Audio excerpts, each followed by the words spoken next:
মুশরিকরা ওদের তরবারি গাছে ঝুলাতো, ওই গাছের নাম হলো জাত আনোয়াত। তখন সাহাবীগণ বলছেন, আল্লাহর নবী, ইজাল্লানা জাত আনোয়াতিন, আপনি আমাদের জন্য একটা গাছের এরকম ব্যবস্থা করে দেন না।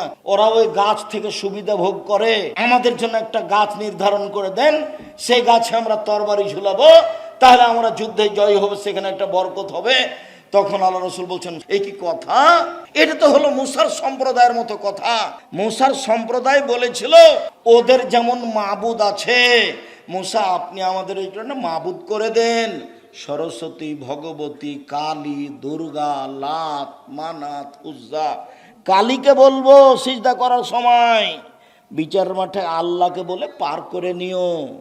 মুসা আমাদের জন্য একটা মাবুদ করে দেন, যেমন ভাবে ওদের মাবুদ আছে, আমাদেরও বিপদ থেকে পার করে দিবে।